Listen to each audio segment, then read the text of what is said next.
We need some monitoring in here, Pablo. Hey, Pablo, can you do me a favor? Yo, you want me to look this up? He knew. He already knew. He knew what was We just coming. want Pablo to look at whatever up. Pablo, you let me know when we're recording. Yeah. We're already recording. Oh, are we on? Ruh-roh. See how fast that goes? It's just quick. I love it. Oh, man. I got Mikey Diamonds in the building today. What's up, everybody? I love having Mikey on here. I'm so excited. This is two weeks in the making right here. We've been scheduling this out for 2 weeks, but we came together. We made it happen. We got my boy Akaika in the building. Of course, we got Pablo. You can't help yourself but be Pablo. a host, huh? I gotta be the host, bro. Hey, let me look It's this the up real quick. takeover. So just so everybody knows real quick, I'm going to jump in. This is Mikey Diamonds here with Akaika and with Pablo. We have officially renamed Pablo. Re-nicknamed. Right, Akaika? Re-nicknamed. I So like it. when I first heard that they were going to start calling him Pablo, I was stoked about it. I love the nickname. But if you watch other podcasts or you listen to other podcasts or you listen to this one, Pablo's constantly looking things up. Therefore, I figured that we should call him Pablo. Look this up. I like it. Pablo, are you going to make a Twitter? We already discussed this. He is. Is he going to make a Twitter? The Twitter is going to be named Pablo. Look this up. Oh, That's a Mikey Diamonds original right oh, ding. I don't want to make a Twitter. That's one of those social media sites that I said I would never do. Why? To me, it was pointless. Really? Just a waste of time. Are you single? I am single. Probably not pointless. Mhm. Do you have an Instagram? Not that I use. It's been Okay. deactivated for over a year. Facebook? Yeah, I have Facebook. Okay. Why are you still on Facebook and I not feel like Instagram? Facebook is like for older. Like I'm on Facebook. Me too. You know what I'm saying? Yeah. That's what I'm saying. Yeah. It's where all the We're great like old memes farts. are. We're So my girl's married and kids. my dog. girl's younger than me, and she says that all the time. Who's still on Facebook? Nobody's still on See, that's what I'm Facebook. saying. I'm like, all my friends are on Facebook. She says that's because you're old. Yeah, And if then you're- and then I cry. If you're 30 and over, you're on Facebook. Yeah. If you are 29 and under, it's like, I mean, I have one because I made one when I was Yeah. in elementary. You made a Facebook when you were in elementary? No, I'm talking about the young kids who are like, Oh, got I mean, it. I Yeah, guess of I have course. one, but Yeah. it's because I'm, I've never been on it in a year and a half. yeah. No, it was MySpace in middle school. Ooh. And then Facebook once I hit high school. Like, Okay, here's the thing, bro. I was around during the Zanga days. Whoa. Do you remember Zanga? I don't remember Zanga. You don't remember Zanga? What is Zanga? It's like the original MySpace. Really? So It was like the original HTML. Like you go and you find a background that you wanted to use and you copy the HTML and you put it in. But then you want to pretend like you knew how to code, even though you didn't. And so you would delete, you knew where the HTML on the very bottom was, where the, like where the website would get plugged, Okay. where you got the HTML background and you delete it. You're like, yeah, man, I did it myself.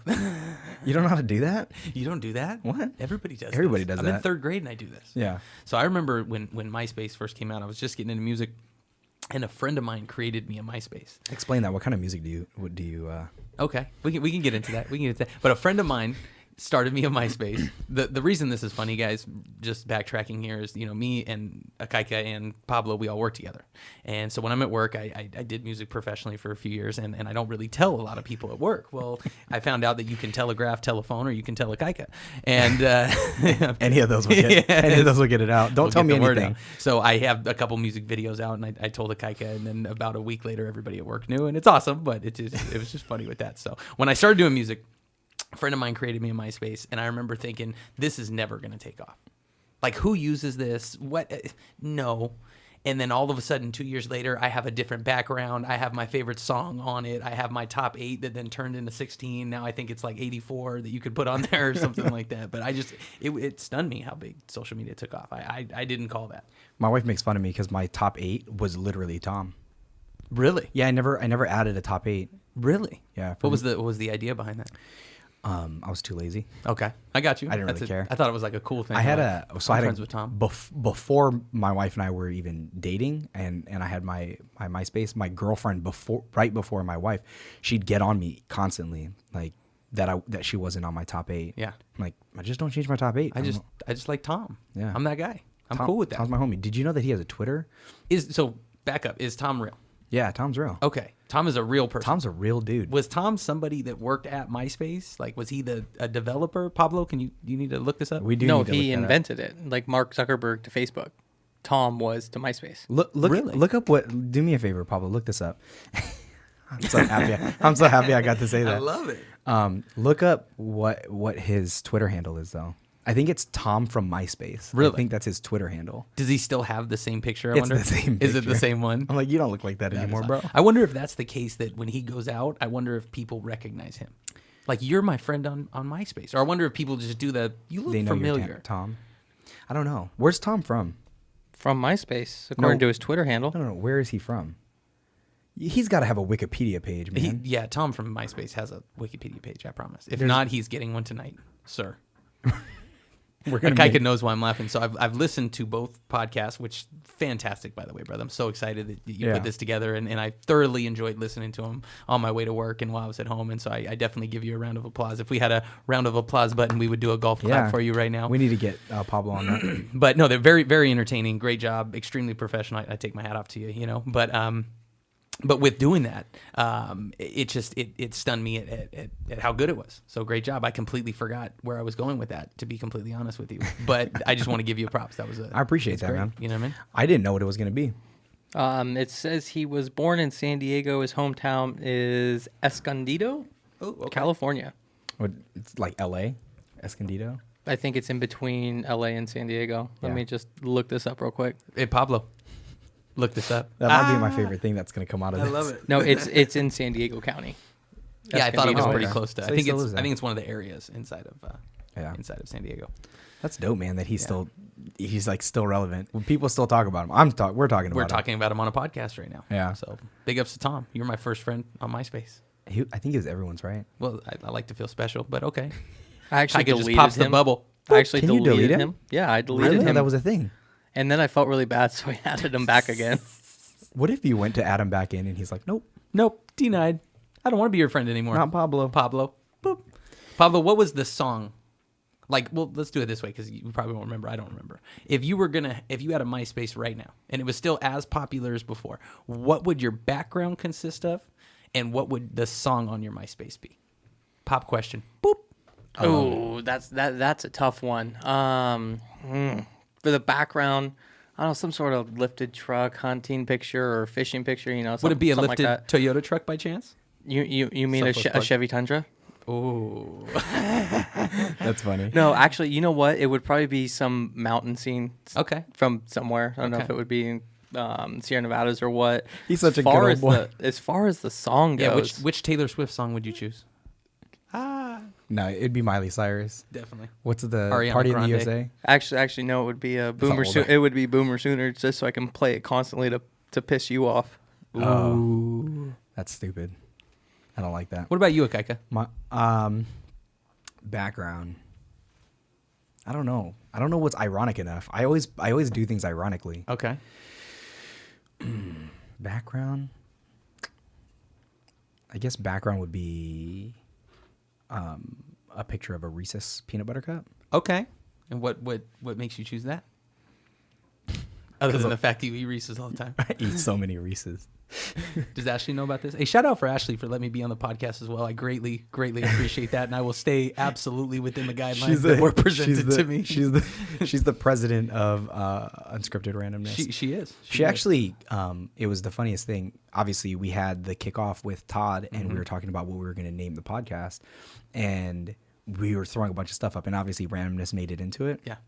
Ashley spends no more than 5 minutes with me, and she was like, "It should be like unscripted randomness." I'm all done. Just finished. She does that all the time. I sent her the entire 8-hour shift and like 10,000 different emblems too, and then she gets a hold of it for 6 minutes. We're laying in bed. She goes, "Do you like this one?" I'm like, "Okay, I should just quit." I'm done. Should you just do a podcast? I'm done here. I have a bad habit because I'm very, very alpha, if you haven't figured out from the way I took over the podcast in the first 30 seconds that we were on. I have a really bad habit of always wanting to prove, if somebody tells me this is the right way to do something, I'm always kind of like, let me double check. Let me make sure. So now me and my girl, what she tells me is when I tell you something, just understand that most of the time I'm right. So I'm learning that in my age that most of the time the women in our lives, if they're good women, are right. They just know what's better for us. They do. Ashley for sure does. Yeah. That's why she was like, "Okay, these are your rules," and I'm like, "Thank you for giving me my guidelines. Otherwise, I'd run amok." This would be crazy. Yeah. This would be unscripted craziness. It would have to be renamed to Yeah. unscripted craziness. Had we have not had those guidelines, this definitely would have had, what is it, a little E? next to the podcast? Yeah. Yeah. So I'm going to stay within those guidelines. We're going to Ashley, keep it clean. Shout out, Ashley. Yeah. But what's the song that you would pick? Reese's Peanut Butter, and what's the song Reese's that Peanut accompanies Butter, that? and it would be a song by probably my favorite artist of all time, Cali Kid with 2 Ds. I'm just kidding. Oh, I love it. I love the fact that and I know you really do because I've seen you listening to it as I just randomly walk in a room at work, so I greatly appreciate that. But I respect the fact that you don't really like I actually it, do and listen I to it. appreciate that. You know what I mean?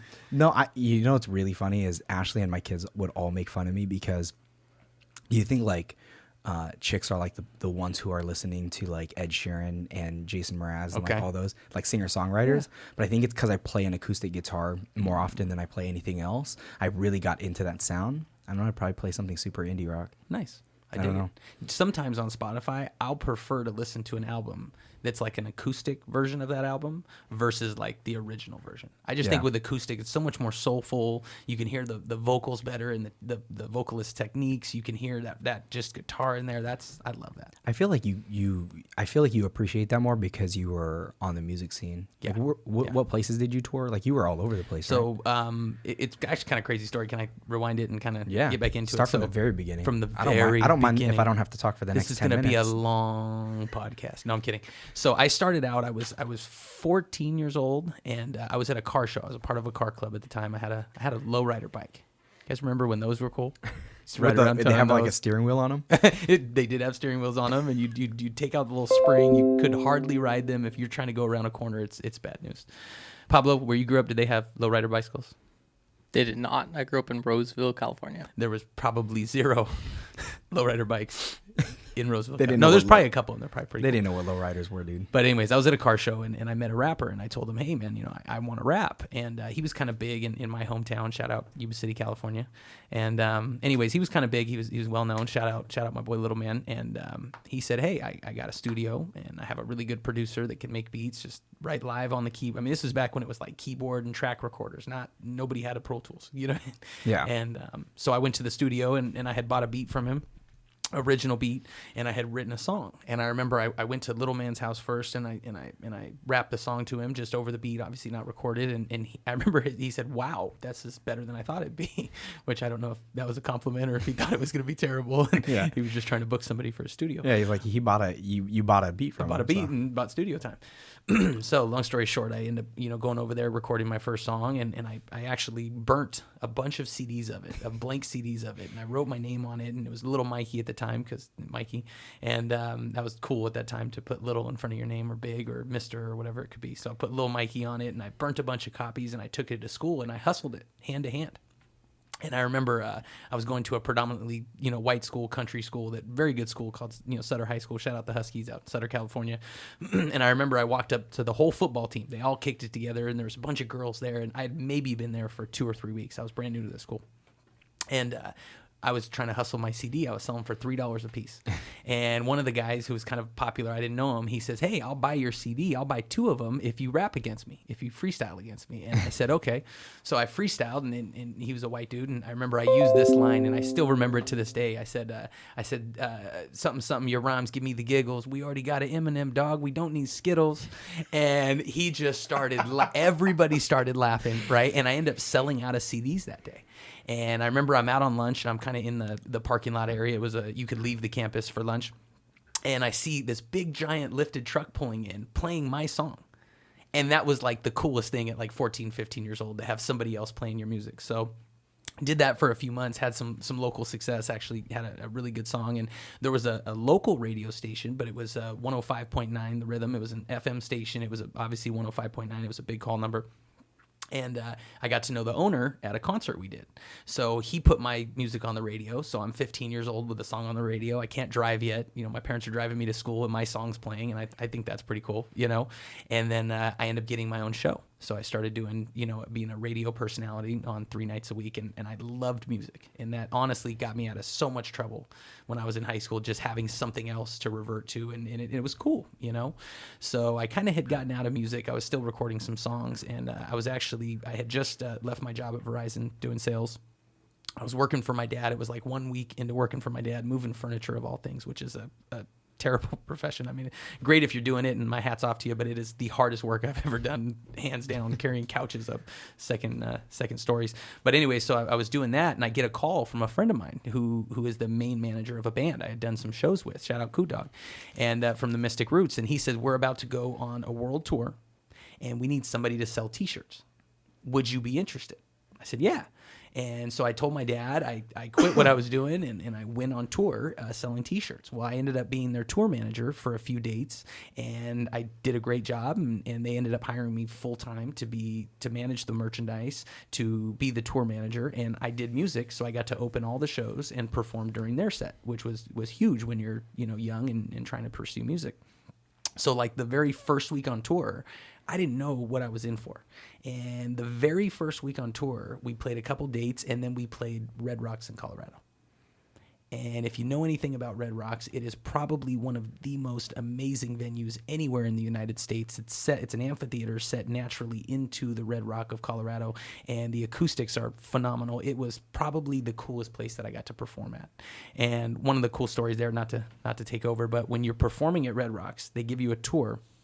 And you go downstairs underneath the amphitheater, and there's a long, like rock stairwell, and it's all enclosed, around you. Well, every artist that has performed there has gotten a tour down there, and they all sign their name on the wall. But if you don't perform there or know somebody that works there, you'll never see it. And it was the craziest thing. You'd walk by and you'd see Jewel. Remember Jewel back in the day, the singer? And then you'd see 40 autographs that you have no clue who it is. And then you'd see another giant band that you know. You'd see John Mayer. You'd see different things. And I got to sign my name in Red Rocks, which was definitely one of the coolest things. But toured professionally for about a year and a half. We played really small shows too. I've been in shows of 10, 15 people. I've been in shows of 10,000. And everything in between. And I'll tell you what, that was definitely probably the craziest couple years of my life. It meant the world to me. It was definitely a lot of fun. So, that's so crazy. Yeah, that was my Are you still doing it, man? Thing. Not anymore. Definitely now. I just had a kid, which Kaika and Pablo know. Shout out Caden, he's 1.5, and shout out Vanessa. She is the best mother of my child, the best partner I could ever have in life. We have a son with the same name. I think that's awesome. I think that I already knew that, but how do you spell it though? Did we spell it different? Caden. Okay. See, ours is Cayden. I think I remember that. We went all over the place with that. We did. But anyway, now I'm focused on my kid, obviously my career. We all work together. We're on sales.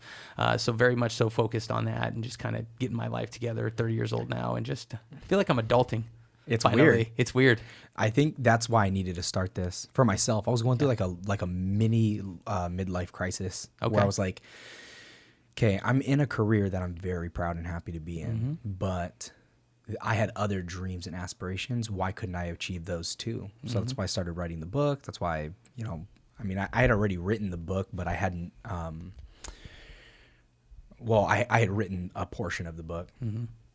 And then now this children's book venture, I have so many things I'm passionate about right now that I'm like, I need to get all of these in order too, so that I can be as happy of a person as I can be while still being in this career. Because at the end of the day, this career it's afforded me the stuff that we have, being able to do this, being, the house and the kids and everything like that, and giving them everything. Because the one thing that I'm hoping that my kids get out of all of this is to just continue to pursue their dreams, right? I have a daughter who wants to be a fighter.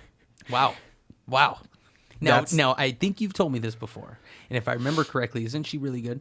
She's a killer, man. Yeah, I remember. She's you a straight telling me assassin. That's awesome. There's a few rules that she has. A couple of things. One, she's going to school no matter what. She's going to college. Okay. Two, she can't do any full contact. So even training boxing and kickboxing, she will not do any live. She won't do any competitions. Okay. I told her straight up, it's just one of those things. Like CTEs are so prevalent right now. I mean, they're tracing CTEs back to kids who are 8, 9 years old in football, playing football, let alone a kid getting punched in the head. She can compete in as many jiu-jitsu tournaments as she wants, because at the end of the day, you'll leave with some bruises and bumps and your joints are going to hurt. But at the end of the day, she's not going to have to worry about do I have all my faculties? I want her to be able to articulate herself later on in life.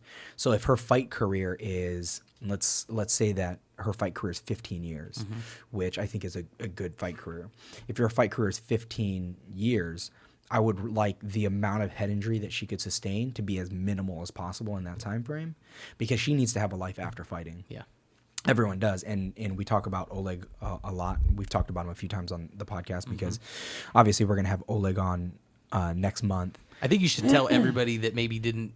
We hope everybody listens to all the podcasts, but if Yeah. this is the first one you're listening to, I'm shout gonna- out Oleg. I'm gonna Tell him plug- who he is. I'm gonna plug. Do the Oleg. plug. So Oleg is a former world champion WBO boxer. He fought and knocked out Hasim Rahman, who Hasim Rahman is the last person to beat Lennox Lewis, which obviously is one of the biggest names in heavyweight boxing. Yeah. And he on knocked top out, of that, Oleg is also a giant person. he's a giant. He's man. a big person, and if you see his hands, I do not want to be hit with his dude. hands. So he wants to train me, right? Yeah. He constantly, every single time he sees me, he's like, "You telling me what do you want to train? We train." I'm like, "Oh, geez." He was in the sales office, and he's throwing these jabs and hooks. The man still got it. He's a killer, man. That dude is a killer. How long? Because I'm just so everybody knows. I love fighting. I love watching it with the Kaika because he can explain to me what's going on and who should win and why this wasn't a good win or why this person won. But what is how long do you think it's been since he's fought? Well, his last professional fight was in 2013. Look, Pablo, wow. Pablo. we're gonna need you. I think it's 2013. Hold up. What should Pablo do? Pablo, look that up. Ooh. I think 2013 was his last professional fight, but Wow. he fought after that. Okay. He and I've had conversations about it where he still fought. And the thing is, what people don't know is the only reason why he retired, and here's the thing, he was like 40, he was in his 40s already when he retired, but the man was at the top of his game. The issue was he broke his right hand. You know anything about Oleg, that dude had a missile of a right hand, like straight dynamite. If he landed it and touched somebody on the chin, they were out. Like he would just flatline them. And that's what he was known for. I mean, the Rahman fights, when he knocks Rahman through the ropes. The funny thing about that fight is Rahman was mad at the people who went to help him because after, I don't know if you know this, but in boxing, if you get knocked out of the ring, you don't lose the fight. Really?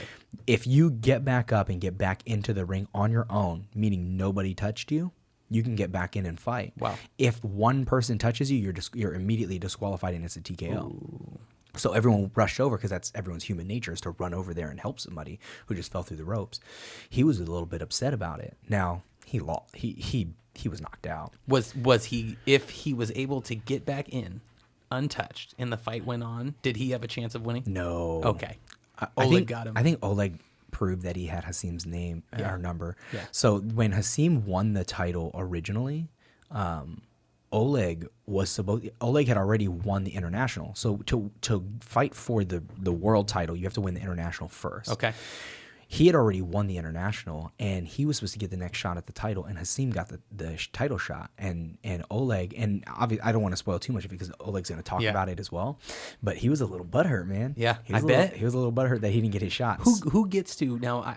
I know nothing about how this works. Who chooses who gets the title shot? I mean, to me, if you earn it, you earn it, right? So promoters, man. Wow. Promoters can do whatever they want. Then it comes back to the money. If you look at in boxing is like straight up gangster, dude. It's like I bet. mafia. Yeah. It's straight up like ran by the mafia. So I heard a really total side note. I heard a really crazy quote the other day, and it just really stuck with me. It said it was in a documentary I was watching about drugs and international all that kind of crazy stuff, which I love watching on Netflix. And my girl absolutely hates it, so I watch that when she goes to sleep because I know who the boss is. But I was watching one and I heard a quote and it was very, very profound. It said, "If you follow the drugs, you're going to get drug users. If you follow the money, who knows where that's going to lead?" yeah, And I was like, ooh, that's kind of eerie. that is eerie, and you just think how many, especially in our profession, how much money controls everything. It's just an eerie thought, Well, there was I'll plug his podcast. I don't care because I love Joe Rogan. But Joe Rogan was talking to, I don't remember who he was interviewing. Man, he had somebody on his show. They were talking about how the promoters will have take the judges out to dinner and And it's like, man, money runs everything, and the promoters really run who the fighters are. But in the UFC, it's not quite as corrupt. It's still corrupt, but it's not quite as corrupt. And with the UFC, Dana White wants to put on the best fights possible, but at the same time, you do look at it, and it's like there's a little bit of like, I just run the show, man, and and whoever's gonna fight is gonna fight. Yeah. Because Tony Ferguson has deserved this fight against Khabib forever. He won the interim title. Excuse me. He won the interim title, and when he won it, it was either going to be a Conor fight or a Khabib fight. It was going to be one or the other. And what happened is this: he tore his ACL while doing press for the UFC. Okay. And so they stripped him of the interim title. He's still the number one lightweight. He should be the next one in line. And Khabib, who's suspended until November, I think. Okay. And then Conor just got in trouble again for smashing that fan's phone. Like, Tony Ferguson's never going to fight again? It's like crazy. Yeah. And so right now, Max Holloway who's the 145 champion. He literally he's cleaned his entire division out. There's nobody left in the flyweight division for him to fight. Could you imagine being at that level where there's just no competition anymore? There's a clip of him yelling, and here's the thing: I got so much love for Max Holloway. He's a hometown boy because he's from Hawaii, and I got so much love. Boom. He fights out of Yancey's gym, and I love Max Holloway. And he says this quote. He's got the Hawaiian flag wrapped over I get like chills when I think about him doing this. And Joe Rogan's the one who's interviewing him, and he kind of grabs the mic, and he's like, "Is there anybody else?" Ooh. And I'm like, "That's true though, man. He's literally laid everyone out." And what's funny is when Brian Ortega got his shot to fight him, and this is the last Max Holloway fight that he had. Brian Ortega, everyone was like, "Man, this is the next up and comer. This is the next up and comer." I'm like, he's like 6 months older than Max Holloway. What do you mean the next up and comer, bro? They're like the same age. And Max just put it on him. He threw hands down on him. And Max, I think, a purple belt in jiu-jitsu, and Brian Ortega is like one of the sickest jiu-jitsu guys in MMA. Yeah. And he just could not get Max down. Max was like putting on like 6-7 punch combos. I'm like, how does the dude have that gas tank? And he just pedaled to the metal. Yeah. That's hard to deal with. That's again why I like watching fighting with you, because you know so much of what they're doing or what they should be doing. You know so much of the history of what's gone on. You make the fight 10 times more enjoyable. Because if I just sit down and try to watch it, I'm not into it. You know what I mean? I love the competition. I love the sport of it. But when you really know the background, and you know the personalities involved, and you know how hard they've worked to get there, and on top of that, you know the technicalities. You know, oh wait, he's like this. He needs to bury that leg in there. He's gonna get it. I'm just like, yeah, he should. You know what I mean? But no, I think that's so funny story. So and it's so unfair. That's the reason why. So Mike and I bet on almost every single UFC fight. That's a troll. and I'm like 8-0 right now on it. I guess you don't want to bet the person that knows everything and gives you all your knowledge. What's funny is So I love Wonder Boy, man, and Wonder Boy just got knocked out. And I was like, "Hey, Mikey, are we up for this fight?" And he goes, "Nah, man, I don't think I want to lose anymore." I'm like, "I don't want to lose anymore, man." And then Wonder Boy gets knocked out. I'm like, "That would have been the one." That would have been my one. That would have been the one. You know what I do know though? What? Raiders looking good for next year. Oh my goodness, Pablo. That's Raiders looking good next year. They kind of Browns are looking better. I don't know. No. Should we tell them about the Yeah. bet that we made, Pablo? Yeah. Are we going to announce this Well, wait, on the hold on. podcast? Hold on. Ask him what happened the last time that we bet on the Cleveland Browns. What happened? Hey, What'd you have Kaika, to do? What happened the last time that you and Pablo bet on the Okay. Cleveland Browns? Let me just preface this, okay? Uh-oh. First Ruh-roh. off, the bet was that Baker Mayfield wouldn't start 6 games. And then Tyrod Taylor did his normal Tyrod Taylor thing. I gave him too much credit. I didn't think he'd get injured because they weren't going to pull him. You know they weren't going to pull him. If he didn't get injured, do you think they were going to pull him? Be real. Be real with yourself. At some point where Hugh Jackson was, yes, they were, because he was going to get the pressure from up top from John Dorsey, from the GM. I Either think that start Baker Mayfield or you're out of here. I'm going to put someone in that will start Baker Mayfield. I think Pablo, though, is not the best person to ask that question to. And the reason being is I think if he was starting behind Tom Brady, he would still find a reason why they would. Yeah, why Baker Mayfield would have started a fight. Yeah. No, well, I mean, here's the thing. At the time, Tom Brady had won 5 Super Bowls. First quarterback to ever do that. Tyrod Taylor, what did Tyrod Taylor do? He led the Bills to a playoff game for the first time in how many years? In a gazillion years. Only because Cincinnati beat Miami that day. You know what I'm saying? Boom. Oh, hold on. I got to Back pause to real the quick. bet. No. I got to pause real quick. There was something that I wanted to clear up. I totally forgot. And Pablo knows this too about me. Ooh, Pablo's smiling. No, just no, for no. the people at home. So we were talking about hunting with Matt and Steven, and when we were talking about like what my best shot would be with a bow. In my head, because I know 100 yards is way too far. In my head, when he said 100 yards, in my head it was 100 feet, which is about 30 yards. Yeah. 30 yards is about my range. 40 Okay. yards is like a stone cold killer. This dude is a straight like sniper, Yeah. right? And 30 yards is probably my 30 or under would Okay. be my best shot. How under though? Don't pack me. I mean, it's under. Okay, got it. 25 to 29 yards. Got it. I'm probably Got it. just under 30. Got it. Where I could hit like a 4-inch target. Okay. Outside of that, I could probably do better, but 25 yards, I can hit a 4-inch target. Nice. And he said 100 yards. I said probably under that. Well, in my head I heard 100 feet, Got it. and I said under that. And the instant thing when I listened to it back, obviously, when I listened to it back, I went, oh no. All my boys are gonna be like, "This dude is He doesn't do he that. doesn't do that. What?" And I'm like, I don't want to get called out by a bunch of my boys. You know, I mean, the hunting community can come after me. I don't really. Yeah. That's fine. It is what it is. But my boy, it's worse to get made fun of by your boys. Like, bro, 100 yards. Come on, dog. 100 yards. You know, if I knew anything about hunting with a bow, that would have been your new nickname at work. Hey, 100 yards. Hey, what's up? Hey, 100 yards. What's up? 100 We got yards? Pablo. Look this up. We Yeah. got Danny H. Shetz. Shout out Danny H. Shetz. I heard that I heard that you guys call it taking an ikaika. That's the greatest thing ever. And wiping my Pablo. No, we don't. But Akaika did game me up, and he taught me the international sign for I have to use the bathroom. And Yeah. now I use that frequently. Pablo just did it, so shout out for that. I've added a sound effect with it, and it's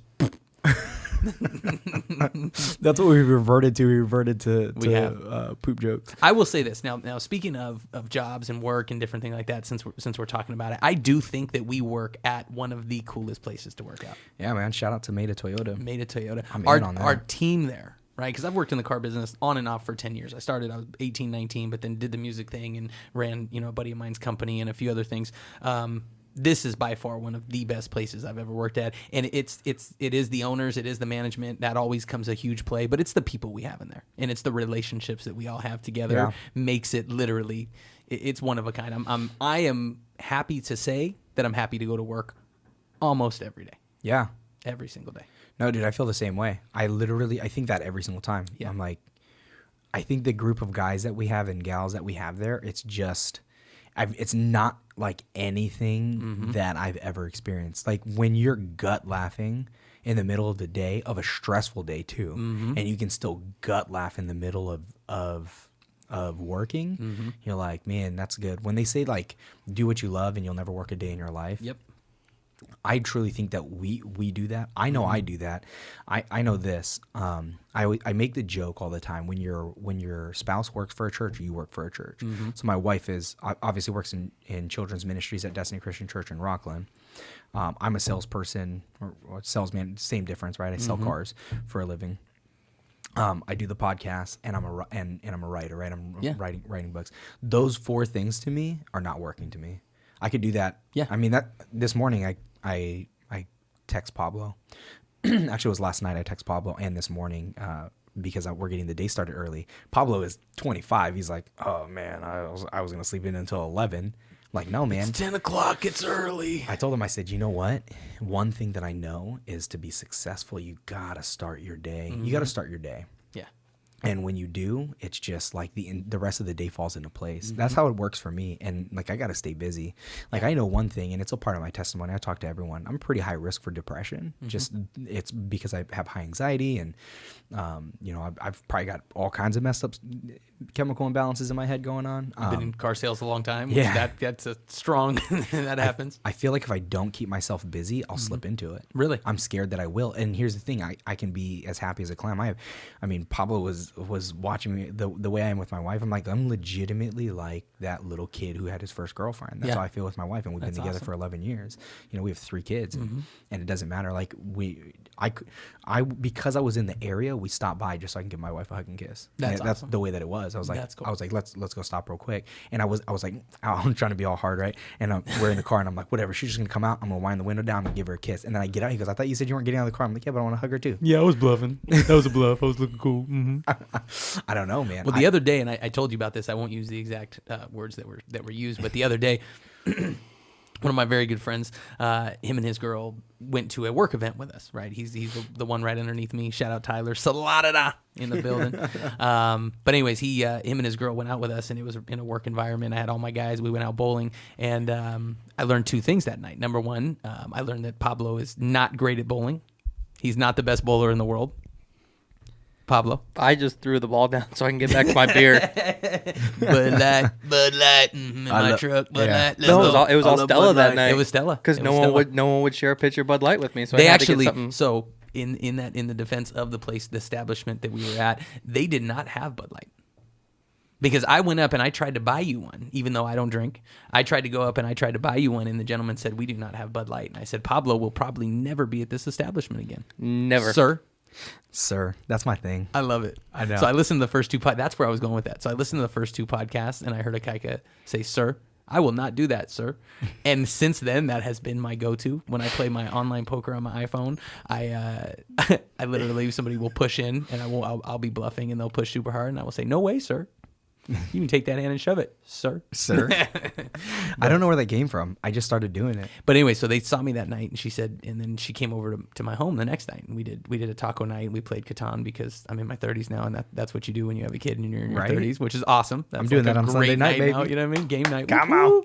But we played a game Catan, and she watched the way that me and my girl interact, and she made a comment. She said, it's very funny because I saw you with your employees yesterday, your crew, and you're the boss, and you carry yourself in the way you walk and the way you talk. You're the boss, and then at home you are not, sir. And she is absolutely right. Yeah, no and I'm kidding. okay with that. Do you believe, because we started talking about this as a group, do you believe that the way that a person is at work, I won't say just a man, but I don't know, I'm not a female, I don't know how they work, but do you think the way a man is at work, it will be the opposite of what they want at home? I never thought of that. Pablo? We're getting all sorts of deep over here. We get deep at the podcast. Yeah, I'm in. This is a lot of unscripted randomness that is happening right now. That's a good question. I know for me, it kind of is. When I'm at work, you have so much stress, so much pressure. You're in charge, and one of the things I always say, everybody wants to be a manager until you get the position. Right? Because that stuff, it rolls downhill. And you know what I'm talking about. Shout out Ashley. I'm not going to use the word. It rolls downhill every single time. And we work in a tough business. We work in an extremely high stress business that can cause depression. I've seen my friends have strokes on the showroom floor. It's a tough job to be in, but it will provide you with an amazing lifestyle. I mean, I've said this before, life-changing. And with that being said, at our work, you have so much stress, so much pressure, so much responsibility. When I go home, I don't want that. I want her to be the boss. You tell me where we're going to go eat, and I'm going to say, yeah, yep, yes, dear. You can tell me what we're going to watch. Besides The Bachelor, I will not watch that. Me neither. I will not. No, you, sir. You knew more about it when I listened to. Was it the first podcast? You knew a lot to never watch. So let me say this. Because we can't get onto a Bachelor rant only because I've been called out by all of my friends. Oh, and they're my gosh. like, every single one, including Frankie, was like, dude. Okay, it's one thing to talk about The Bachelor. You guys talked about The Bachelor for a long time. Yeah. I will say one thing. You talked an awfully lot about The Bachelor for someone who supposedly doesn't watch it. I do not watch The Bachelor, but here's my 15-minute opinion. I didn't say that I didn't watch it. I said that I hate to watch it. You heard him just say, I don't watch The Bachelor. That's not that. Hold on, that was taken out of context. I don't watch The Bachelor. Ashley watches The Bachelor and makes me sit next to her while she's watching The Bachelor. She will defend me on that one. I hate that show. Can I tell you, sir, what I did? Yes. To get around this, I'm not going to take full credit, but I saw an opportunity and I took a shot. right? So my girl started inviting her sisters and cousins and friends and everybody over to watch The Bachelor, which was perfect. It gives me a really good excuse to sneak in the room and watch whatever the heck I want to watch, right? Somebody else keeping her company. So what I end up doing is I end up making food, tacos or some other type of food. I love cooking. Make it for the whole group, put my big smile on, eat a big old plate of food, and go in my room. That was when I saw that. I said, as long as I make food, I make an appearance, I put a smile on my face, you guys can watch The Bachelor or The Bachelorette, and I am playing poker. Are you gonna ruin that night for you now? What do you mean? You're putting it out onto the internet. I think she still likes having him over, and I know I cook a mean taco. So with that being said, I think I'm okay. That'd be a good idea for me, but Babe, why don't you have your... I think you secretly like it. Oh, no, sir. I think you secretly like it. Incorrect. I can tell you this. Ashley would tell you right now, she'd be like, there are times where she knows I'm not paying attention, and she gets upset with me.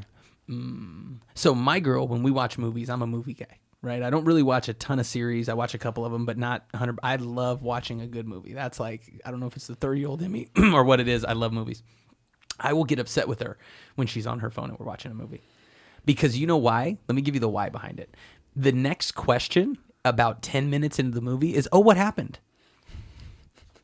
Well, then I have to pause the movie and I have to rewind it and rewatch the 10 minutes again, which I am completely against, right? Yeah. Or I have to pause it and I have to give you what happened in the last 10 minutes. I'm like, if you put your phone down, you know it. This is a different scenario because I never ask her about it.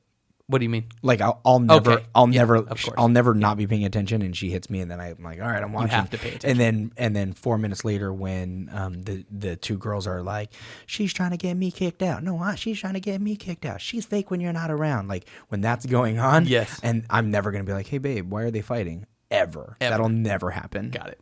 No, sir. You don't care. I don't care. Back to the original subject. Do you think that people want the opposite at home as what they want at work? My wife is super bossy anyway, so maybe I subconsciously did do that. Maybe. Because my wife is we have a joke. I go, what's the nice way of saying bossy? Independent. That's what it is. Independent. INDEPEN. I always say that joke, and she's like, she thinks it's the funniest thing, but it's also true. My wife knows she's bossy. She's not afraid to admit it. I think guys like us like that. Whether we know it and we went out and we looked for it, or that's just the one that really caught us, I think we like it secretly. What I love is that everyone says that guys marry their mothers, and my wife and my mother could not be further from different people. Really? My wife is a tall, like blonde hair white girl. My mom is a short little Asian looking woman. Kaika, I think when they said that, I don't think they meant aesthetics. No. Hold on. I'm just saying everything. I'm going because into that would it. be scary. Yeah, no. I'm getting into it though. My mother is like doesn't want any help from anyone. My wife is like, nope, get over here and help me. Got it. My mom is not the organized type. She's very hardworking, not the organized type. My wife is hyper organized, sir. Like, she's like, hey, you want to see these 19 spreadsheets that describe the other 19? Like, you have to look at these 19 spreadsheets, and they describe these 19. And it's like the meeting to plan your meeting. To plan your meeting. We have family meetings because Ashley is like, I love family meetings, and we're going to do a bunch of them. That's awesome. My mom is like, if we happen to see each other in passing, it's like, hey, schoolwork going good? Cool. Yeah. No fights at school. Awesome. Boom. So it was like, I think I couldn't have married someone further from my mother. Now, what happens in a family meeting? So I told you already, I'm at that stage right now where I just had my first kid. Yeah. I'm brand new to this. You're going to have to start doing I'm learning. With that being said, what family meetings, what do they consider? Is it a set date and time? It's funny I'm genuinely like I'm interested. gonna read off to you. Do you have an agenda? We have an itinerary. That's what it's called. Okay. I like it. I like it. So we have an itinerary. And On a spreadsheet. It is on a spreadsheet as well. We actually all have our own computers, and on the computers we'll have the itinerary, and it'll have questions, and it's on a Google Doc. Oh, so cool. if they have a question, you type it into the line of wherever it is, because everyone can see the same Google Doc. You type your question in there, so we get to it eventually. Oh, that's so cool. if we're in the middle of it and we can't do something, Wow. so you don't forget it, you just type it in there, and someone knows. And when that question comes in, is the order that they're going to be answered in. That is a better organized meeting than what I have some workplaces that I've been at. We can say it. It's more organized than even the Maida Toyota. You said it. I didn't. I know. Shout out Gary I'm okay Kaiser. with it. I'm okay with it because I still love where I work. It's just, for sure, my wife's meetings are more organized. that is extremely that's awesome. Now, obviously, the big part is communication. Oh, 100%. Just making sure everybody's on the same page. That's cool. Yeah, I'm gonna pull it up while we do that. I love that, like, you way embraced the dad role, and I get Thank it. you. Like, you were gonna do that anyway, but it's like, I love that being a father is like who defines you more than really anything else. Thank you. Right. Like, it's cool that, you're a Christian as well. You go to church on Sundays just like I do. I mean, we both show up at 2:00 to work because Which is extremely cool to have a workplace that's okay with that. Oh, yeah. Especially when you're in a management position, for them to say, hey, we understand that you want to go to church with your family and we're going to make exceptions, and for your coworkers to understand and make exceptions in their schedule. I just think that's the coolest thing in the world. that is for sure. And so, in my household, and I just said this to Pablo earlier today. I'm like, in our house, we have a saying, and it's, it's halfway joking, but it's our saying. We go, God first, spouse second, kids third, rest of the family fourth, Dallas Cowboys football. That's the way it goes. Got it. That's the way it goes in our household. I love it. That's the way we do it. Also, by the way, and because we're not on video, nobody can see this, but we literally do brackets. This is how competitive in our household it is for anything. Literally, family movie night, we take all of our movies. I made a bracket. We put the movies there, and we voted on them and got them all down to the... Oh my gosh. May I see this? Wow, you can't see this at home, but this is well put together. I mean, this is like literally, I salute you, sir. It's like, don't get me wrong, I don't have it all figured out, but we definitely have fun in the household. Are you a fan personally of scary movies? Not saying that you watch them with your kid. Do you watch scary movies? Yeah. Really? Yeah. I hate scary movies. Ashley loves scary movies. I'm just So like, does Vanessa. So this is our Holy Family meeting. So Okay. I'll show it to you and then I'll read it out to you. But you can see that there's like a Very well put together. crazy itinerary. Love it. So it goes like this. So it goes what's going to be on the March 23rd Holy Family meeting. We have living. The first section is living, and then you have subsections. This is evaluate our efforts. So we're going to evaluate our efforts as a family. How have we been doing with keeping up with the house? Like, are we making sure that everything is cleaned up and that, the animals are good? Yeah. Evaluating efforts like, how are we doing at school? Is work being affected by this? Is church being so on and so forth? Then we celebrate progress. So where did we win? That's cool. That's our next part. We have new commitments / review. So we talk about, in this particular one, it's like more prayer at bedtime, grace for dad's time. Shout out to Ashley. She's got my back. Boom. And making breakfast. That's going to be on the docket. And then you got review schedule and discuss plans for the week. So we have meals and shopping lists that we talk, because we do it every week. So like the upcoming week shopping list, what meals we're going to be doing, the cleaning list, the laundry schedule. Because our kids are old enough to do their own laundry now. We have a schedule, like who's allowed to be doing laundry at what times.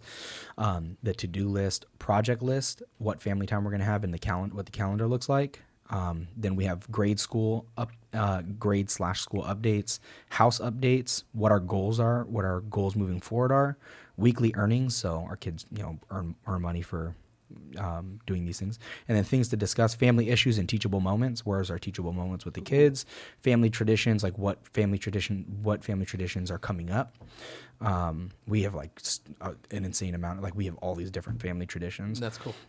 Family plans. So like what are we going to do? And then weekly topics or activity, and then we pray to finish out the family meeting. That's awesome. I feel like that should be accompanied with a family meal. Is that the case or no? No. Okay. We do the family meal right before, and Got it. during that time we'll do like we'll let people prep, so we'll have the family meal, we'll talk and stuff like that. But we've done it both ways. Yeah. And with the meal, it's too distracting. Got it. Yeah. Too distracting, and we really want them to focus, because it's like, hey, this next 45 minutes is going to be dedicated to this.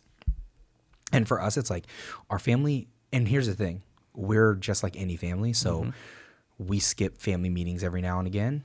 We're actually like 2 weeks, 3 weeks out from our last one, because life is just going so fast. Yeah. The kids had the thorn 2 weeks ago, so they were, prepping for all of that. Which you showed me some clips of that, and that just looked amazing. So next time it's here, please let me know. Dude, it's like one of those things, like you just get chills. That's you get cool. chills watching it. And like the crucifixion scene in particular, like, dude, I was getting like worked up. Yeah. Cause like to remember, to remember, cause it's like, the story of Christ, that it happened to him, but to really remember it and kind of visualize, like, we don't really understand what it meant for him to give his life up for us and what he went through. It like just gives me chills. Yeah. It gives me chills, because I'm like, man, I'm just so lucky to live the life that I live. And like, I don't know, man.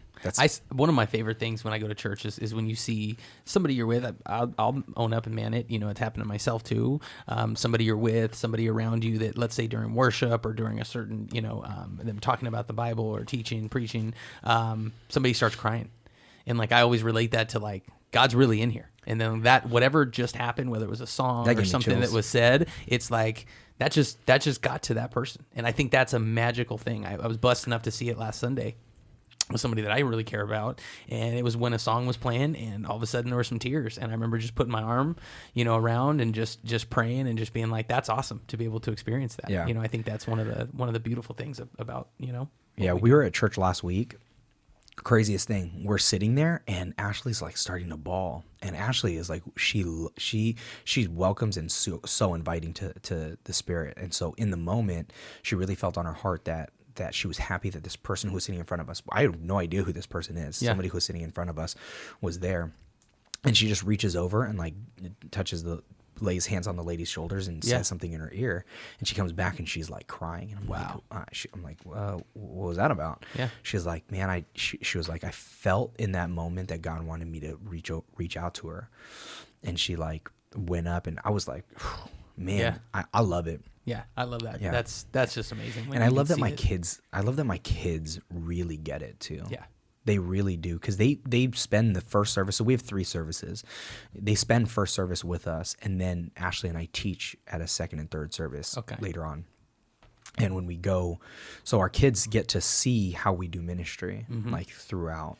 So that's why I get made fun of when I come into work and I'm wearing like jeans. I'm like, you wore that to church? Like, yeah. I'm like, yeah, you don't get it, man. Like I have to, if I have to lead worship, and it's kids. Yeah. I mean, you're talking kindergarten or through third grade. I'm like, yeah, I'm jumping around during worship. Yeah. They're just learning what worship is at that point. So it's not like they're not pressing they're not pressing in like they will when they get older. Yeah. They just need to learn what worship is. So it's fun. It's more fun than anything else. Now we teach them that we're honoring God with the words and so on and so forth. But at the end of the day, you got to keep it fun for the kids. So you don't know this about me, but I grew up predominantly Catholic. Right, and I did too. I'm not. Did you really? Yeah, I didn't know that. Big up. We got another thing. Did we just become best friends? I think we did. Oh my gosh! Get the bunk beds ready. You want to do karate In the garage. You have to call me Nighthawk. Okay, I'm done. Shout out Step Brothers. So with that, I grew up Catholic, right? And I wasn't in my mom and dad went to church, right? And my godparents went to church, and God knows that my grandmother, went to church. That was mandatory. That was happening, But when I was growing up and I was younger, my family didn't actively go to church all the time. We might have went on for Christmas Mass, went for Easter, maybe once, something like that, once a month, if even that. We didn't go to church, right? It's kind of crazy story. I never told you this. So one day, I'm playing, and my mom is going through like old pictures, and they had a picture. I might be telling this wrong in the sense of the picture frame and stuff, so take that loosely. But somehow she pulled out a picture of Jesus, and it was obviously like a drawn portrait of Jesus. And I guess I was playing. All of a sudden, I looked, and I saw what she had in her hand, and I said, "I know him. He's my friend." And I was really young. And she said that literally they had never really talked to me about Jesus. I mean, I had never been to church too much. And I was so young, I don't think I would have retained it anyway. And she said, yeah, I said that. And my mom just got the chills. And then I guess later on, I started asking my godparents to pick me up and take me to church. And then I started, talking my parents into going to church. And that's kind of how we started. But I grew up, in Catholicism. And it's such a stand, sit, pray. And there's nothing against it. And I've had, I love the Catholic Church. I've had some good times, when I was younger and things like that. But, it was very much so this one type of church. So when I, moved to Roseville to follow my career, and when I met Vanessa, thank God, probably one of the best things that ever happened to me. And she took me to Bayside for the first time. And talk about a completely different place to be. Oh yeah. Going from straight Catholic church to Bayside was just It's a production, man. Oh, I was so taken back. I mean, the first time just to, and I'm not I've been in music. I really love lights. I love good music, and just having a really good worship team was awesome to me. And they were like professional musicians, Yeah, Lincoln Brewster is like, yeah. Oh, yeah, amazing. Oh, yeah, but not even him, but just the other people are just, I mean, you got some great singers and some amazing drummers and some really amazing guitarists that are up there. And I appreciate good music, no matter what it is. And with that being said, that really was cool. I loved the fact that you didn't have to dress up. I go now and I go in my suit because I'm leaving from church. We might get something to eat. We might not, depending on how my son's feeling, because that's the real boss now. And then I'll go to work. And so I'm in my suit and tie, and I am hands down the most overdressed person in that church, and I kind of get looks like, what do you do? Why are you dressed like that? And so no, I really love the fact that nowadays you don't have to dress up.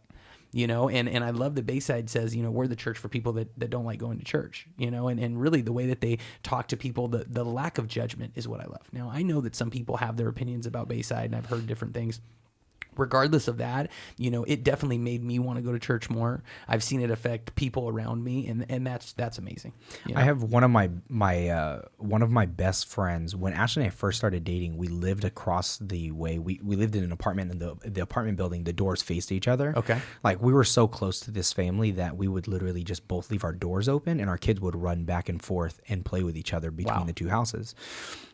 Well, through some tragedy, and he wouldn't mind me sharing his testimony. He and his wife got divorced. Mm-hmm. He lost custody of his kids. Heavy drug use, and Bayside's CR, their Celebrate Recovery, is really what pulled him out of it. Wow.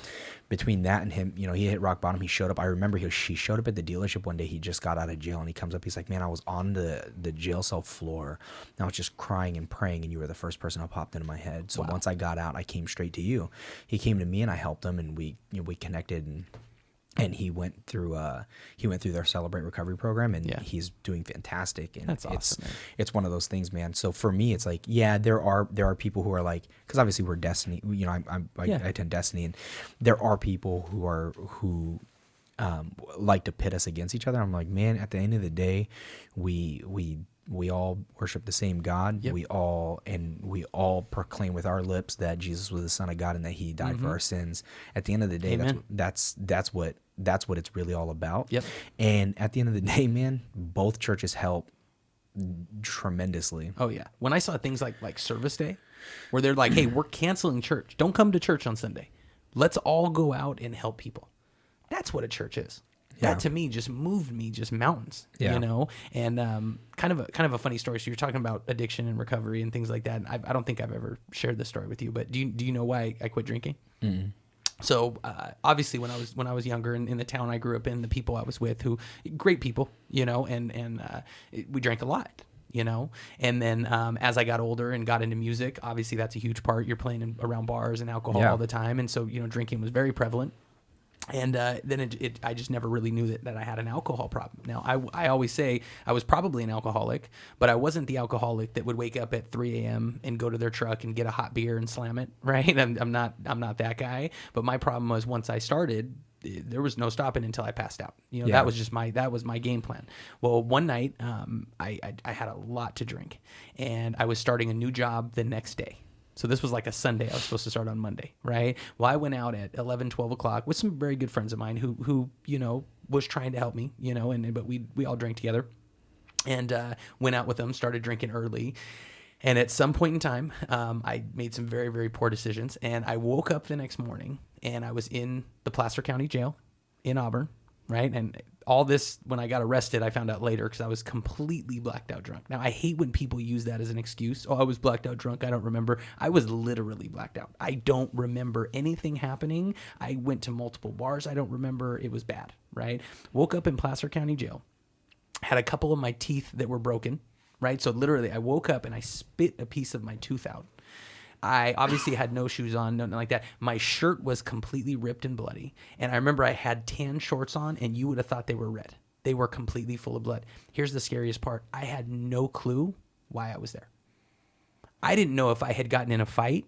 I didn't know if I had gotten in a car accident. I didn't know if I had gotten beat up by the police. I had no clue at all why I was there. I didn't remember being arrested. I didn't remember anything happening. So turns out later I had also I dislocated my jaw, right? Well, they had taken me to the hospital, stitched up my chin, had, got me good, took me from the hospital to the jail, booked me into jail, and I didn't remember a thing. I had to get on the little payphone. I had to call a family member of mine, and she told me what happened the night before because she was there. That was probably one of the scariest things that I've ever experienced in my life. I was in jail. I can't talk. I can't eat. I'm hungover, and I don't know why I'm there, and I feel like I got beat up. And was everybody was good? And everybody was good. Yeah, I made some poor decisions. I decided to run from the police, and yeah. Whenever you fall, I recommend putting your hands out to catch yourself and not your jaw. That's what I learned from that situation. Now, so that was a piece of it, But just now that I've been over about it, probably a year and a half, 2 years. I don't remember the exact date, but that I quit drinking. I mean, I feel healthier. I make better life decisions. I still go out. I still have fun. Hey, real quick, I'm gonna let you and Pablo pick this up. I gotta step out for like 2 seconds. Absolutely, completely understand. Pee break. But that was definitely, an interesting time in my life. And I know, Pablo, that you're an avid fan of Bud Light, and I can respect that. But I just want to shout out to anybody listening that, hey, there's, in my opinion personally, and I might be, as Pablo said in a previous podcast, a bad Christian. Everybody's going to make their own choices. No judgment here, right? If you drink, you don't drink, doesn't really matter to me. We can still be friends, right? Me personally, though, I've seen a huge upswing in my life. I've seen myself be more positive, more healthy, have a lot more funner times, and kept a lot more money in my pocket. So I think that's definitely something that was huge that happened to me. Yeah, when it comes to recovery. When I moved out to Fair Oaks, I had a couple bars I'd go to when I lived in Roseville. A couple cool bars, and I started going to this bar. I still love it. I still go. Yeah, once, twice a month, but there was a point in time over summer. Of course, it's summer. Of course. It's light outside. This is back when I became a foam pro, so I didn't come into work till noon every day. Ooh. And they had like this different theme night every night, and so I was going out all the time, and it got to a point where after a month, I looked at my bank account, and I had spent $400 in a month at the bar. Yeah. Right? Yeah. That's a lot of Bud Lights, Pablo. That's a lot of Bud Lights. That's a lot of buying other people drinks. Yeah. That's a lot of alcohol going through my system. And that, see, I instead of doing that in one night, my wife and I just buy Disneyland annual passports for our kids and us. I love Disneyland. So we went a few months back. Akaika remembers, and I probably talked about it as much as Akaika talks about jiu-jitsu. 2 months prior to that. You brought it up. That doesn't count. That doesn't count. We talked about it earlier. Oh, we did talk about it earlier. But no, I was so excited to go to Disneyland, and I always say this, I am a grown kid. Yeah. I am literally a grown-up kid, and that's how I live my life. You still feel the magic when you walk in. I love it. So my Vanessa got really upset at me. Not upset at me, but I got the morning passes, the magic morning where you get to get in early, right? I drug her the first day. I mean, we were up early. She was upset at me. She's like, we're on vacation. I should not be up at 4:30, 5 o'clock in the morning. We got up. We walked down to the park. We're staying right by it. We walked down to the park. We were there when they dropped the ropes and let you walk in. It was one of the coolest things. Something about being there in the morning. It's still cold, a little bit misty, but Southern California is beautiful. And being able, almost the whole park to yourselves. I mean, there's other people there, but not nearly the amount that's there during the day. And it was just amazing. I mean, we got a picture in front of the castle, and that is one of the coolest things. But last time we went, and Akaika knows this, I said, this is going to be our expensive Disneyland trip. And what I mean by that is we did every single thing that we wanted to do in Disneyland, ate at all the nice restaurants. We got front row seats to the parade that came with a plate of cheese and crackers and meat and things. I mean, we did it the expensive way because I know here in a few years when we go with my son Caden, which he will be a frequent flyer at Disneyland, we are not going to be able to do it like that. But delicious meals, great time. We legitimately did not renew the passes this year because it became a thing with our kids where they almost weren't excited anymore. Ooh. Now, they're excited when we're there, don't get me wrong. But when we were like, hey, guys, guess what we're doing? We're going to Disneyland. They're like, oh, okay. So it's like a normal weekend then. Oh, you're like, no. When we get there, they're Yeah, like, it's obviously it's magical. Yeah. But What's your favorite ride? oh, dang. I didn't know I was going to get asked a Disneyland question. Okay, so Disneyland versus California Adventure because you gotta rank them differently, right? Got it. So if I'm at California Adventure, for sure my favorite ride is Guardians of the Galaxy Breakout. Okay. That's hands down. That's my favorite ride. That was my favorite ride when it was Hollywood Tower of Terror. Yes. It was my favorite ride then, and it was still my favorite ride when it became the Guardians of the Galaxy. Which, just side note here, it was a lot better when it was the Tower of Terror, in my opinion. I like the story better. I like the fact they had the movie behind it, which I guess they do too with Guardians of the Galaxy. They do with this one. Yeah, but I did like that better personally. But I think they made it so there's just differences, right? Like it's funnier as Guardians of the Galaxy. Yeah. But the whole point of getting dropped like that is like it should be kind of frightening. Yeah. So I think just because of the setting, Hollywood Tower of Terror probably was, but at the end of the day, they didn't own it anymore. They didn't own the rights. Was that what it was? A little bit of that. Did Well, not know they're that. about to have Marvel World, so Yeah. they're doing Star Wars Land right now. Which then they're gonna looks have, amazing, by the way. They're gonna have Marvel World, or maybe they're gonna call it Marvel Land. I don't remember. That's the next thing that they're doing. Oh, dope. When they do that, it's gonna pop off, son. Yeah. Pop I just off. think the Star Wars one in general. I mean, do you know how big that's going to be? Like, I want to go when it opens, but I kind of don't because I'm the guy that when we planned our last Disneyland trip, dang, I'm gonna give away a secret right now. So we went on Crowd Tracker. Have you used a Crowd Tracker? Okay, so you know. Oh, yeah. So I'm not the only one in the world that knows this? No. Darn. So we used the Crowd Tracker and found the very best time to go in the month that we were going. It was dead on. Yeah. I mean, literally, we went the day that it said this would be the best day. Everybody, even the characters, whatever, the staff members at Disneyland were talking, and they all said, we cannot believe that how dead it is today. This is a great day to come, Yeah. And then our last day there, it got pretty packed. But so you said Guardians of the Galaxy. And then if I go on Disneyland side, okay, so I'm gonna go with, and I'm only gonna go with this because of the amount of times we ride it. Okay. Because and it's always the first ride that we ride. Okay. And it is, I would say it's Pirates of the Caribbean. That is, yes, sir. That is an amazing ride. Fantastic storyline. Yes. They do not. I mean, it's not. They didn't go small on the fixtures around. It was like it looks legit. Yeah. So I want to show you this picture. This was halfway through the year, no joke. Okay. Wow. You guys can't see this. 71 park visits is what it has them logged at with their annual pass. That you are Now, mind my you, we hero. have a family of 5. But you still That's a break that lot down. of Disneyland trips, though. And see, here's the thing about Disneyland. It's not necessarily the travel there or the tickets to Disneyland that is the biggest expense. It's once you're in, everybody knows it, once you're in the park and the money you spend, at least me, entertaining yourself when you're outside the park, that's where it gets you. Oh, yeah. That's where we have to really follow a budget. I'm the budget guy. I had a spreadsheet on my phone that tracked daily spending, and this is how much we have for this and this and this. And luckily we came under budget, which I think was a huge feat at Disneyland. Yeah. Hats off to me for that. Woo woo. But with that being said, yeah, I mean, it was just, I love Disneyland, but you definitely can go there and go broke.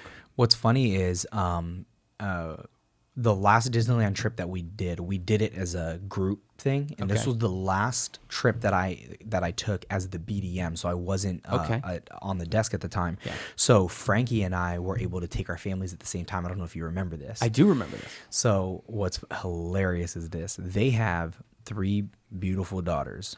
One of them is just turning 3. So Layla is young. She can't go on every ride, and she's a baby, so she can't keep up. Yeah. Well, Ella and Kylia are older, and they can keep up. Yeah. The Hoolies do Disneyland in a different way, sir. We're pros, man. We're there all the time. What's funny is we used Crowd Tracker. We used to use Crowd Tracker. Yeah. Now we just know the crowds because we've literally gone so much. You are the Crowd Tracker. We are the Crowd Tracker. Like it's funny. You would never guess it. November, fantastic time to go. Yeah. And the reason is Halloween is over and they have not started prepping for Christmas. The other good time is right around in February, right around Valentine's Day. Funnily enough, it's not busy, and I think it's because spring break is about to come up, and Christmas break just ended, and all the guys are buying Louis Vuitton bags and overpriced things. Yeah, exactly. Yes. So we can't afford to take them. Well, if you have an annual passport, can. The times that you go when Crowd Tracker's really low, it's always locals who are there. Okay. Like it's because those people they happen to live there, so it's easy for them to just make the commitment. So we just definitely know how to work it. So circling back, so when we're there, mind you, me and Ella like bond and like we're close enough, and I think it's an East Coast thing and a Hawaiian thing where like everyone is uncle and auntie, but Frankie's kids call me Uncle Ikaika and Auntie Ashley, and my kids conversely call him Uncle Frankie and Auntie Darcy. Like they just do that. But it was never like where they really felt like we were family. And I think that trip really tipped that scale where Ella was like wanted to be with us the whole time. Yeah. She was like, I want to be with Uncle Ikaika, and we're running at a rate because my wife made an itinerary for where we would be, what rides to ride, and where the bathrooms are on the way there. So if we have to go, this is where we're going to break off. Good job, This is where we're Ashley. going to eat. This is the snacks we're going to pack beforehand. This is where we're going to eat after the park. What we could eat in the park on the. I mean, she's like on it.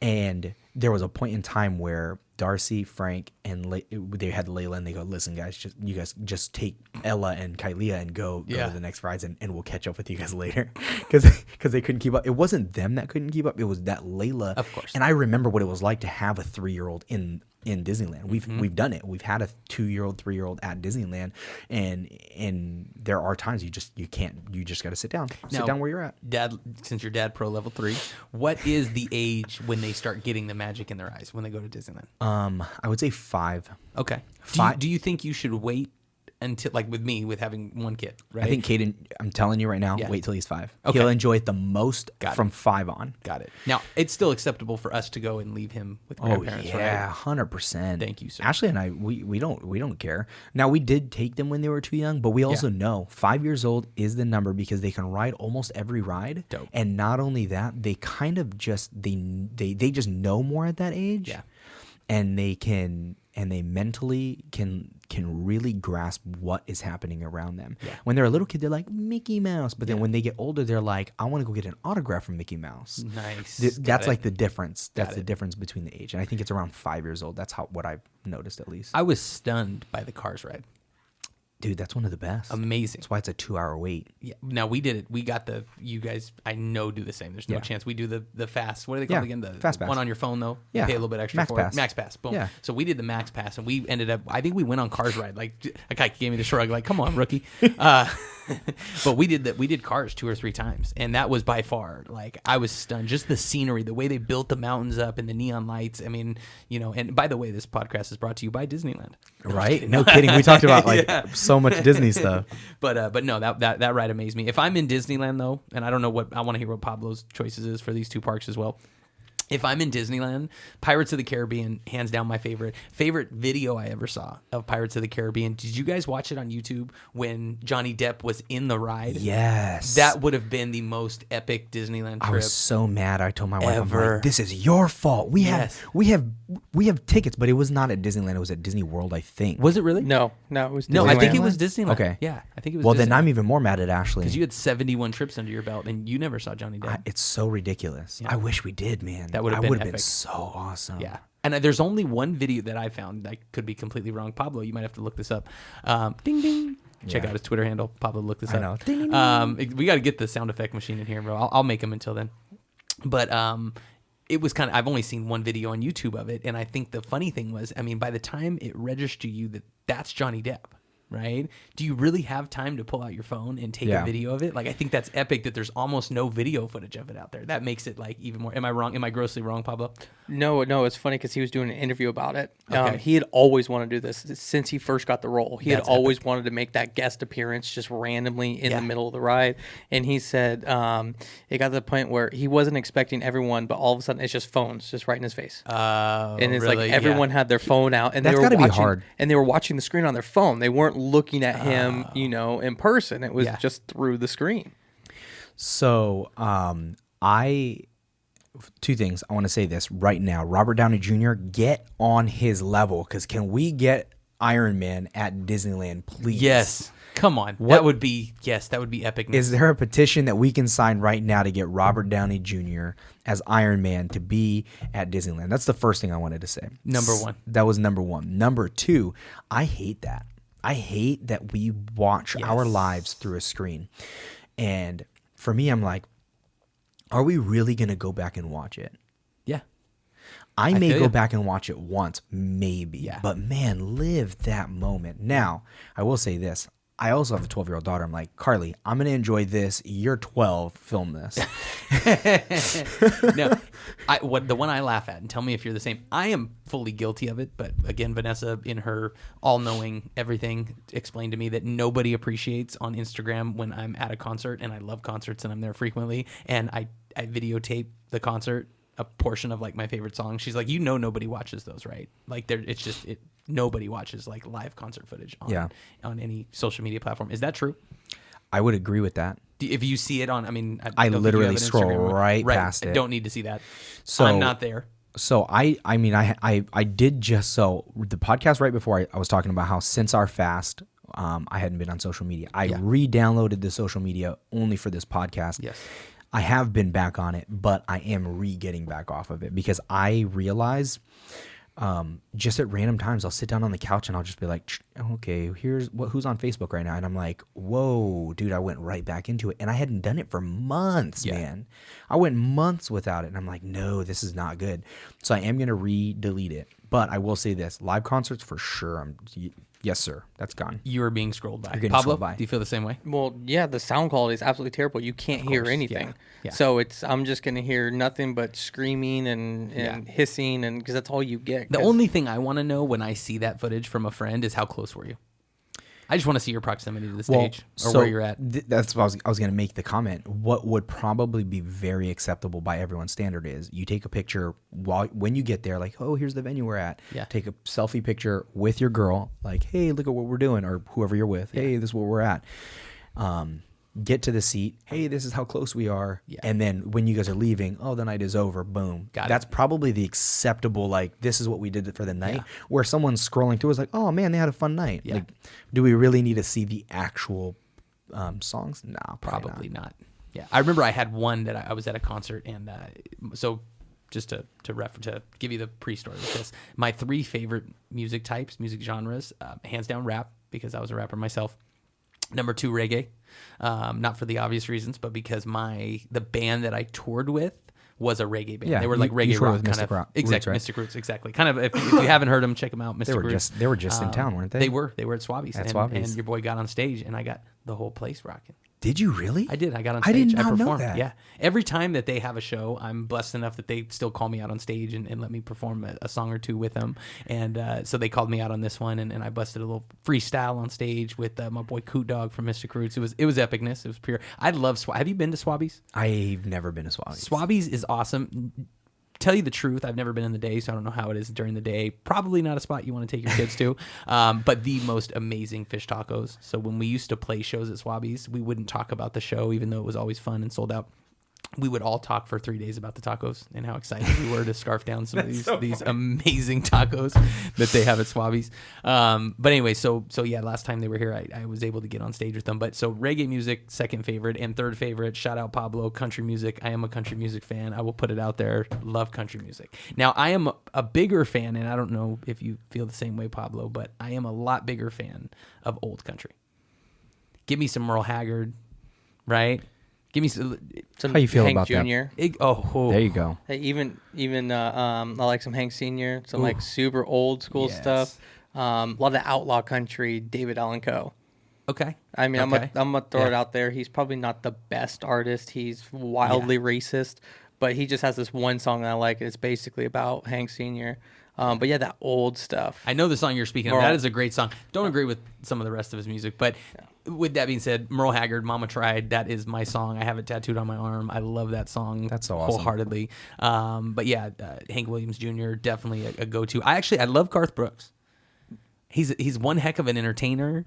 His music is amazing. For as stadium country that he is. Oh, he's because stadium country, He's for sure. 100%, but he's still one of those. I think everyone, old school country fans, the new school country fans, that's one of those that we can come together on. And say, Johnny okay. Cash is the other one. Of course. There's only like those two though. Now, honest opinion, do you consider Johnny Cash, like when you think of country music, is that Johnny Cash? 100%. Really? Yeah, I would Okay. too. I feel you. Yeah, I feel you. I agree. I kind More of than put him Willie in his Nelson. own. Okay. Right? Yeah. But okay. you still have the Highwaymen. Yes. Very I true. will say this: I do not listen to country music. Okay. Now, Carly, put some context. The reason why I reference Carly more so than the other two kids. Okay. She says it's because she's the favorite. It's not so much that she and I have so much in common. It's ridiculous. Got We're it. almost like the same person. Got it. She loves country music. I do not. Newer country, older country. She likes both. Okay. And she That's like awesome. legit knows Shout the out. people. She's like how you Yeah. with you guys, and she's the same way. Yeah. And I'm not. So I started trying to listen to country, and man, she thinks that I like it now. Really? Yeah, I got her you? fooled. No, Oh, you just got I'm not called trying out, to. sir. I'm not trying to lie. Yeah. I'll play it for her when Yeah. she's around, just because I know she likes country music, and I'll play it, and she's like, "Yeah, I got my dad to like country music." I'm like, "Sure." So I had a really cool when we're going back down to church. Back when I first started going to Bayside, I might butcher this. Please help me, Akaika, in case I do butcher this. Elevate worship. Elevate worship. Yeah, there's no ed. Shout out, Elevate Worship. Amazing. They were at Bayside. I had never heard their music before, and they performed live "Do It Again," which now is by far my favorite Christian song out there, hands down. And so they performed that song live, and it was weird. It's like, and I don't know, it was like the dude was looking at me when he was singing it. And I was one of my first times at Bayside, one of my first times really sitting in the bottom and getting into it, and it just moved me. I mean, that was one of those songs that it made me tear up a little bit when I heard Yeah. it, and I loved it. Ironically, back to the story from last Sunday, the person that got emotional at church, it was to that same song. Yeah, that's So that awesome. by far is my favorite Christian song. So you'll go through different seasons. It's crazy to me because I've known you for a little while Yeah. now. But I will say this, like there's such a different transfer. There's a whole different side of you when I hear you talking about your Christianity, because I love it, for one. Like it transformed me for sure. Yeah. Christianity, I mean, it was one of those things where we all kind of leave it's like a natural growing progression, right? You become a teenager, you start thinking you know what's up, and then you become a young adult, go to college, and then you like away from the church. Now, I didn't grow up in the church. I grew up religious. I did not grow up in the church. And then I didn't denounce my faith, but I was like, whatever. I had always been a believer. And then it really did, it resaved me when I went, Yeah. man, Christ laid down his life for my sins so that I can live a better life. And even then I wasn't the perfect Christian. You and I have had this conversation. I went, I think of myself as this good Christian, and then I go, but am I? And there's times where I go, I think that I do this right, but do I really? And then I think about it, and I've been on this personal quest for the better half of the last year, where I'm like, I'm gonna try and change these things about me to try and better who I am, and it's not the easiest thing. Well, turning, and like I said, I kind of grew up being Catholic, and so every time I eat, and Akaika, you've seen me before, I always pray, and I still do the Catholic, Father, Son, the Holy Ghost, and before I say a very specific prayer that my grandmother taught my father, and my father taught me, and so I still do that. Did you know that's why me and Vanessa, what first attracted her to me? Really? So we were both working at a car dealership. That's a God thing right there. And just for anybody that doesn't know, and shout out to her again, she's amazing. She's way too hot for me. she's way too smart for me, and I just feel blessed to have her in my life and have her, be my partner in this being a parent thing and in this thing we call life. So she was there, and she saw me, and I would sit down at the little breakfast bar counter thing. We had a little cafe, and I would order my breakfast burrito in the morning, and I would always pray. And she told me later on that was the very first thing that ever attracted to me, was that I saw that number one, that you were a man of God, and number two, that you had a big enough set of whats to actually pray in public and around. And as Akaika know, and Pablo knows as well, the car business isn't the most Christian friendly place sometimes. It's not. But here's what I love about it.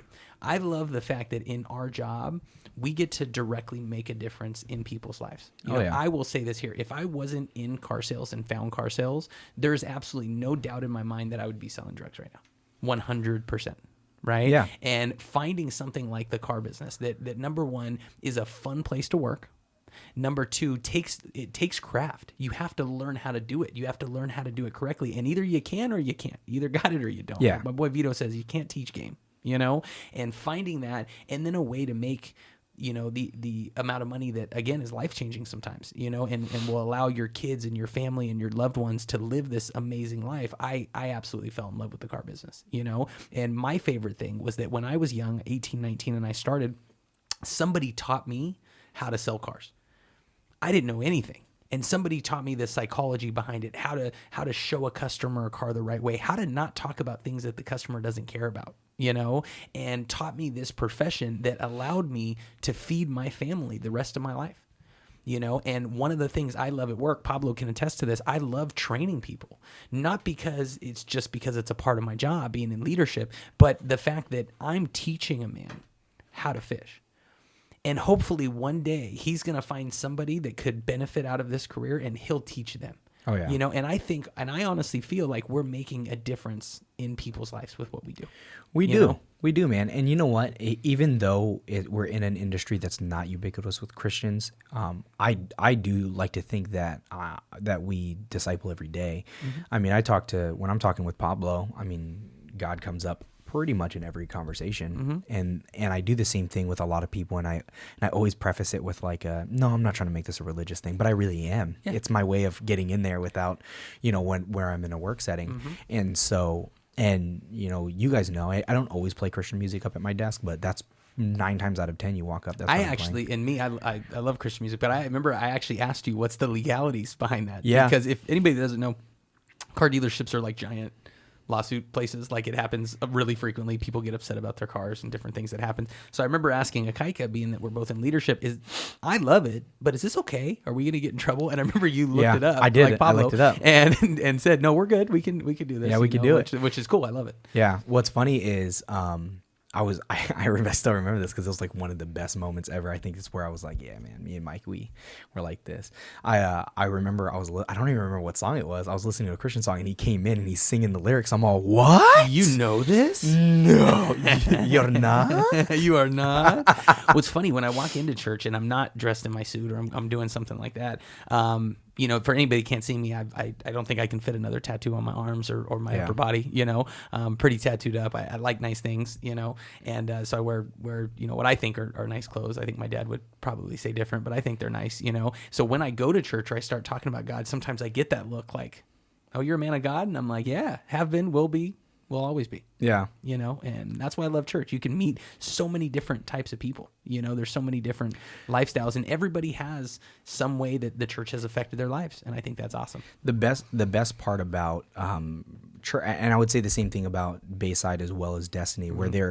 where they don't have that judgment towards certain things like tattoos, for instance, because I teach at children's ministries, and everybody there knows that I'm in the middle. I mean, I'm not sleeved up yet, but that's it's already started, right? We're getting there. I got that. I got the shoulder cap done, and nobody blinked an eye when I was like, "Yeah, I'm going straight down." Yeah. And Ashley and I are both in. We're both finishing up our well, not finishing up. I shouldn't say that. I'm right in the middle of my classes to become an ordained pastor, which is awesome, sir. I shouldn't say finishing up because I'm nowhere near finished, but I'm moving in that direction, and I always joked with Ashley. I said I'm gonna be the only children's pastor with that's gonna be fully sleeved. And you know what? It doesn't matter. I'm still gonna preach for God. Yep. And then she reminds me. She goes, "It's a different world now. There's probably children's pastors Oh, who have for sure. sleeves." And I said, Yeah. "Dang it, she's probably right." So my parents are older, right? Yeah. Not old by any means, but they're older than what a typical parent would be. They're Yeah. older, but I'll be, than when I had my kid. And my dad was not a fan of tattoos. So I remember I got my first tattoo. I think I was 16 years old, and I got my last name on my chest. The typical tough guy. I'm 16 years old. And I'm going to get my last name in case 16, I dude. forget how to I was spell it. 30, by the way, when I got my first Just tattoo. a little difference. But I got my first tattoo. And I got a couple more. And then when I turned 18, I got a cross on the back of my arm. It was my first, technically, like my visible tattoo. And I remember my dad said, I don't like the fact you have a tattoo. And I said, well, you're not going to like this. And I took my shirt off and had a couple more that he didn't know about. But I made a rule with him, right? Made an agreement with him. And he says, I don't care what tattoos you get. I don't care where you get them. Don't get any on your face, your neck, or your hands. It makes sense. Because you can always, and being younger, I had temptation. I wanted to do it, right? Not so much the neck or the face, but my hands.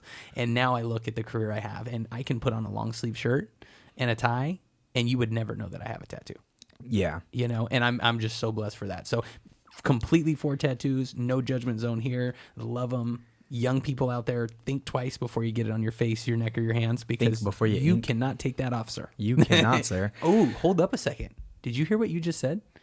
Did you just say think before you ink? Yes. That was strong. Did you get that off of a billboard somewhere? I'm pretty sure I heard it somewhere. That's good, I bro. definitely didn't come up with it. If that was an I heard Akaika it. original, It was you not. almost got some ding, ding, ding Oh, no, points it right wasn't. there. It was not. Okay. It was for sure not. I'm fairly certain I've heard that somewhere. Got it. Pablo, do you have tattoos? I don't know this about He you. does. He has Yeah. tattoos. I've Do you got have tattoos? 3 of them. He's got Okay.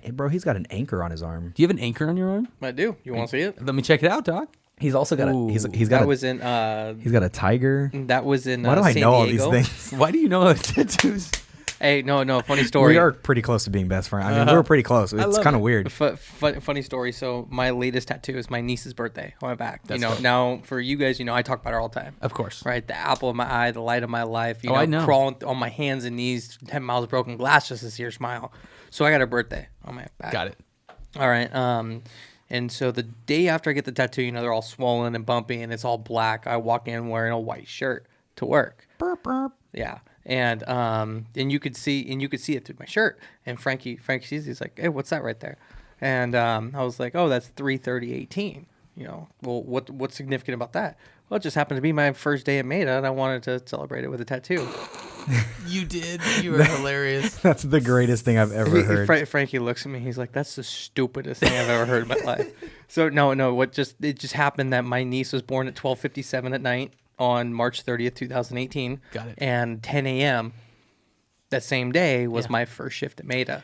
Ooh. So So So that it is funny. technically is. Let me ask you a question though. Is it weird that he knows the birth times of his niece?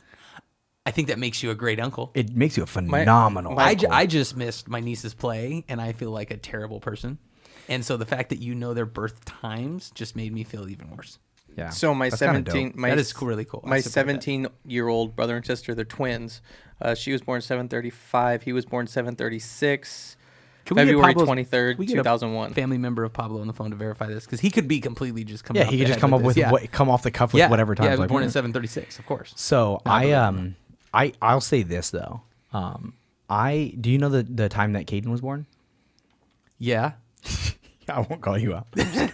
No. I don't think it's a bad thing. I honestly I don't, and it was I probably you know should what know day. that. You might have just gotten me in trouble, sir. No, Just a little bit. stop. Well, no, with 'Cause you all don't the know what- emotion that's going on, everything Of like course. that. So- So it's- it was yeah. super. No, So I get how it. that happened though, real quick. That's kind of a funny story. I come home from work. I'm working at the car lot. I come home from work, and I sit down. It's like 10 o'clock at night, and I sit down to eat. Right, and because in car sales, you eat at 10:30 at night. And you drink coffee. I At did 7 last o'clock night, at dude. Yeah, no yes, sir. joke. I ate at So it's 10:30. 10:30. I'm starting to eat, and I see Vanessa walk out, and she's in sweats. And I've known Vanessa for a while, obviously, and I've never in my life seen her ever in a pair of in and I saw it, and in your brain it moves quick, and mine does. And I said that's weird. I've never seen her in sweats. And then she goes, "Hey, I think my water just broke." And that was the story of Caden. That's crazy. Yep. I do know the times of my kids. Okay. No, I'm not. I wasn't. That's not me. Thanks, I'm Akaika. not trying to. What's interesting about knowing the time of Carly's is that Carly's not biologically mine. Okay. Like we don't. I don't hide that fact. I'm very proud that I. When Ashley and I first met, I was like, I'm gonna raise this kid. That's Let's a go. true man. I salute you for that. And we never shied away from it with her. Two things. I want to say something. So the level of respect I have for her father went up tremendously just yesterday. This just happened. He and I very rarely speak, but we kind of have enough respect for each other to just, hey man, we raised the daughter. We both understand that more people that are around to be able to love her is better. Yeah. Plain and simple. And neither of you are going anywhere. Yeah. So you guys can butt heads and not like and have egos, or you guys can co-parent. You But know what I mean? and it wasn't even like we didn't like each other. We just literally nothinged each other. Okay. So he and I have. I mean, I've said things like he's come over and I've said like, hey man, have a happy Father's Day. Like he came and picked her up for Father's Day this last year. Yeah. And well, man, have a happy Father's Day. And then he just had another daughter. So my daughter has a sister, and I'm like, man, I heard that you just had a baby. Congratulations. Like we have like the shortest like eight sentence conversations, and he was talking to Ashley yesterday and on the phone, and he said something to the effect, and I don't want to butcher it, but I'll give you the gist because I didn't have the conversation with him. He said, I mean, well, if Ikaika's fine with it, like he's a good dad to Carly. And it was the first time he ever called me her dad. Wow. And I don't know that he's never called me that, but to Ashley, this was the first time. And not that I needed his validation, but I went, man, I respect somebody who recognizes that, because I recognize that he's a good father to Carly, which is the reason why we've never fought him when he wants to see her. You want to see her? Awesome. We've never fought him because we know two things. One, he loves her unconditionally, and he would never let anything intentionally bad happen to her. Now, bad things happen to kids all the time. Oh yeah. You can't protect them all the time. I would never blame him if something did happen, course. but he would never intentionally. I know that in my heart of hearts. And it was cool to know that the feeling was reciprocated. And we'll never become friends because it's not a thing. It is what it is. But to know that I had already given him a level of respect, but to know that it was reciprocating the same way, I mean, I had a lot of respect for that. That's cool. I thought that was cool. So back to the circling back. So I don't know why I wanted to share that story, but it was pretty cool, man. I like that you did share it was a it. cool. That's It was really a cool thing because it was really the first time that I was like, yeah, okay, cool, Yeah. man, yeah. I could see where that would be a very difficult situation to be in the same room. And that's awesome that you're both so mature and you both have so much love for her that you understand to put any type of emotional thing aside and just say, hey, this is involving a child's life. Yeah. And that's huge. It's gonna be healthy for her. We all have friends, right?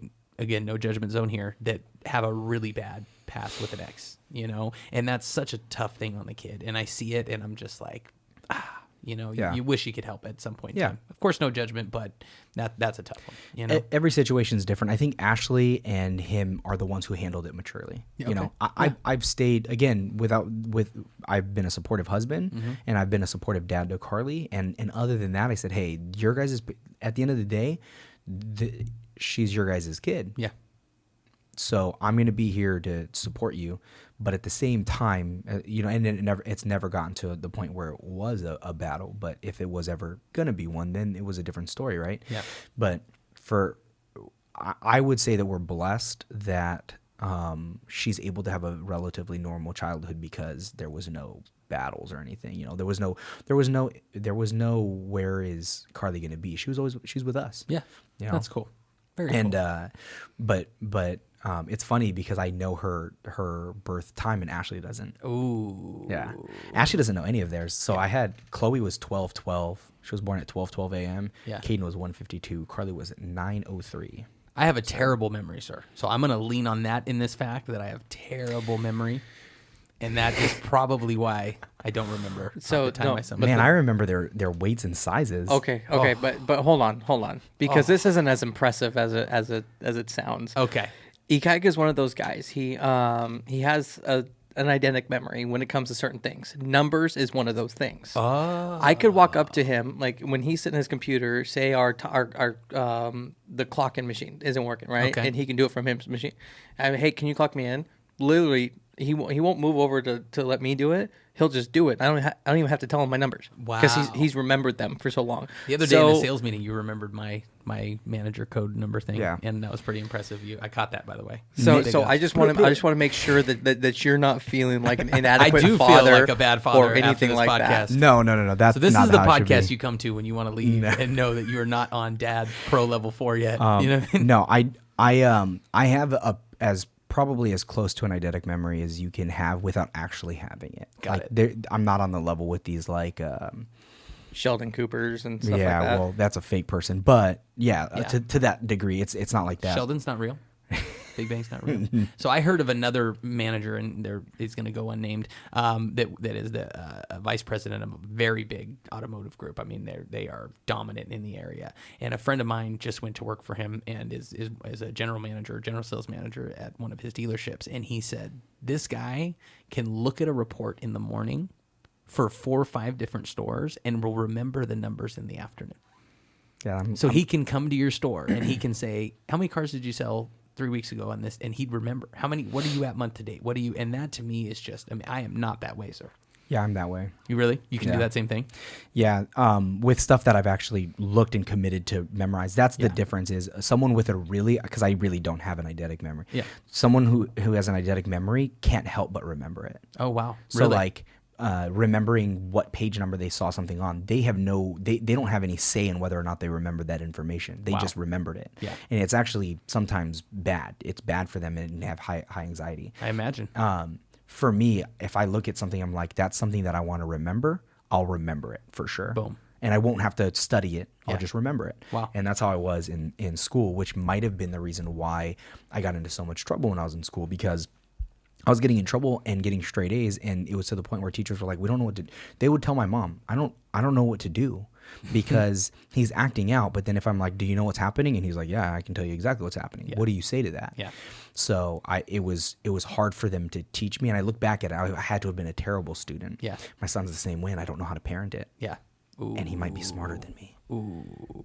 My dad told me something about myself, and he was the same way in school, is that he would do really good for the first 3 months. And then he'd get it.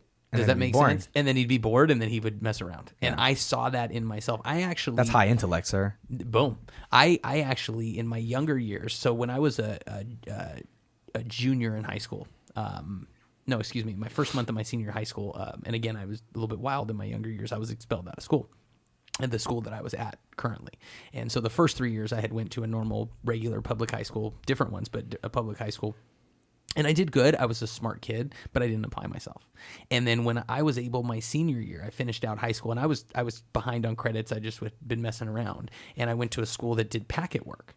And basically, you would go once a week. You would go into school. You could get tutoring. They would look over everything. You could stay as long as you wanted. You could always show up to school if you wanted to. If you needed help with something, but they gave you all your work, you take it home.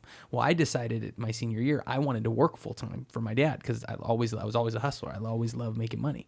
So I was working for my dad and completing this packet work. I was able to make up all of my credits I was behind on, and I was getting like straight A's when I didn't have the distractions of school. When I was just doing the work and I could sit down on my own time. So it might be at 8 o'clock at night, after a shift is done. It might be on my day off, whenever it was. I would sit down on my own time, study it, and I got straight A's. I was very smart. I actually ended up graduating a few months early from high school, which was really cool. But yeah, I found that the distractions of school is what actually hurt me. I think that's got to be, and I'm not, I don't know the clinical studies behind it, but that's got to be a high intellect thing, because I know this, Carly's highly intellectual. Mm-hmm. The issue is I think for any person who's fantastic at something, there is something that you're just as bad at. Yes. And I think a lot of times that's the same thing, because you are so socially apt, and Carly is so socially apt. She goes to school, and you are going to school, and there's so many distractions because everybody loves you guys. Like, the one thing about you, Mike, is it doesn't matter what room you walk into, people feel your energy, and it's like you're a planet, and everything is just orbits over to you. Wow. And I don't mean I just feel I don't know if I can walk out the door now. My head might be a but it's tad the same, bit too big. and it's Thank the same you, way with Thank Carly, you. man. It's like you guys have this thing where sociably, you guys, just everyone will gravitate towards you. The issue with that is that it's fantastic to feel that way. Yep.